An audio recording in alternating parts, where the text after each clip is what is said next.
नमस्कार, आपने देखना शुरू कर दिया है खबरों की दीवार सीजीवाल और हम है भास्कर मिश्र। चुनावी चैट में हमारी टीम इस समय तखतपुर पहुंची है।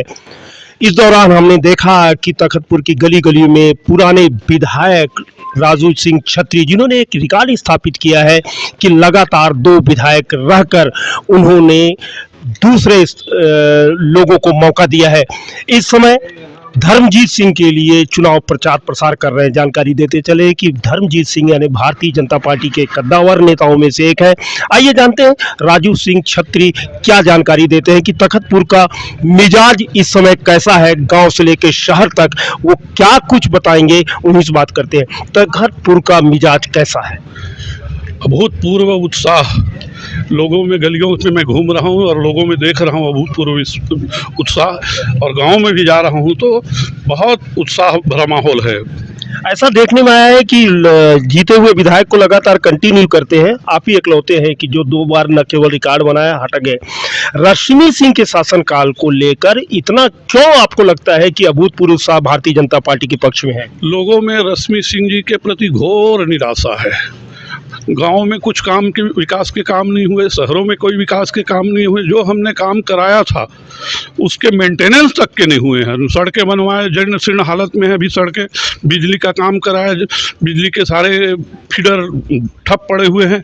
इससे लोगों में पानी, बिजली और सड़क की बुनियादी जो ज़रूरतें हैं वो अधूरे रह गए। कोई विकास के कार्य नहीं हुए हैं। संसदीय सचिव आप भी थे, संसदीय सचिव आपके विपक्ष में विधायक भी हैं। इतना पावरफुल, इतना वेट होने के बावजूद फिर भी आप कहते हैं कि तखतपुर उनके खिलाफ जा रहा है, यानी धर्मजीत के पक्ष में जा रहा है। भ्रष्टाचार का जो तांडव मचा है इस पूरे छत्तीसगढ़ में और तखतपुर में भी, जो अराजकता, जो भय का माहौल बना है, इससे तखतपुर का लोगों का मिजाज बहुत शांतिपूर्ण रहता है और लोग ऐसे मिजाज वालों को पसंद नहीं। भय किस बात का? भय किस बात का?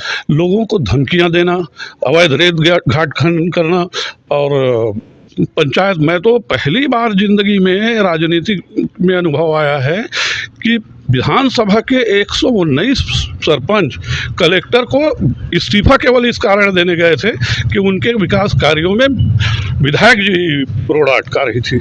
अवैध उत्खनन से उनका क्या नाता है? क्योंकि देखिए, आप लगातार 10 साल विधायक रहे, फिर जस के तस आप दिए तो आपका प्रत्याशी नहीं जीता। इसका अर्थ है कि आपके खिलाफ भी विरोध रहा होगा, तभी प्रत्याशी नहीं जीते। उनका भय किस बात का भाई? लोगों ने मौका दिया, इसलिए मौका दिया कि गंगा जल कसम खा करके भूपेश बघेल ने लोगों से वायदे किए थे, युवाओं से वायदे किए, किसानों से वायदा किए और जो बुजुर्ग हैं उनसे वायदे किए थे। और ये जो उन्होंने गंगा जल का जो पवित्र कसम खाया था, उस कसम के अनुरूप कोई भी काम नहीं हुए। इसलिए लोगों में भी खासी नाराजगी है। इस बीच में आपने बात किया कि कितने सरपंच बताए आप? 119 सरपंच। 119 सरपंच यानी ग्रामीण क्षेत्र। ग्रामीण क्षेत्र की नाराजगी किस बात को लेकर? उनके विकास कार्य में। विकास कार्य मतलब विकास, गांव की जो बुनियादी ज़रूरतें हैं, गांव में सीसी रोड का निर्माण है, गांव में पेयजल की व्यवस्था है, गांव में और भी इंफ्रास्ट्रक्चर के काम हैं, उनके सारे कामों में रोड़ा अटकाने का काम विधायक जी कर रही थी। अभी मैं सकरी से लौटा हूँ, वहाँ के लोगों से बातचीत किया। उनका कहना है कि एक भय का वातावरण, यानी उनके व्यवहार को लेकर बड़ी शिकायत है। तो किस प्रकार की शिकायत? क्या मारपीट है या कुछ और भी हो सकता है? देखिए, विधायक का पद बहुत बड़ा होता है और वो लोग तो राजा हैं। राजा है रश्मि सिंह। लोग राजा के रूप में रहते हैं और उनके मिजाज बहुत गर्म है, इसलिए लोग उनसे भयभीत रहते हैं। लगातार क्षेत्र में सक्रिय है राजू साहब? जी हाँ सर। किसको सर? रश्मि सिंह क्षेत्र में लगातार सक्रिय है। सक्रिय नहीं है वो, सक्रिय है तो काम भी होने चाहिए। काम बताता है आपकी सक्रियता। क्या कुछ भी काम नहीं हुआ? कुछ भी काम, विकास के काम नहीं हुए। जो हमने पिछले 5 साल पहले जो प्रस्ताव सरकार को दिए थे, वही काम केवल इस बार हो पाए हैं। कोई नया काम नहीं हो पाया। आप लोगों का जो मैनिफेस्टो आया है ना जी, 3200 रुपए, क्या 3100 रुपए, उधर 3200 आया है। कर्ज माफी की क्या काट है कि जिस पर दम पर कहते हैं कि हमारी सरकार और हमारा विधायक जीतेगा? देखिए, जब हम विधायक थे तो प्रदेश सरकार के ऊपर 15-17 हज़ार करोड़ का कर्ज था।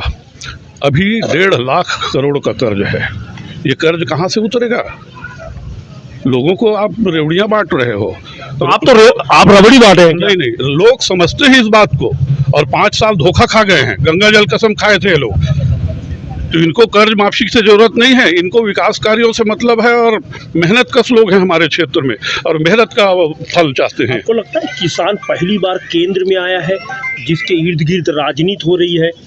कर्ज माफी की काट बता दीजिए और अपनी जीत के दावे के पक्ष में मैंने बता दिया आपको कि रेवड़ियां बांटने से जो प्रदेश में कर्ज बढ़ा है, ये कर्ज कहाँ से उतरेगा? लोगों के जेब से ही तो जाएगा।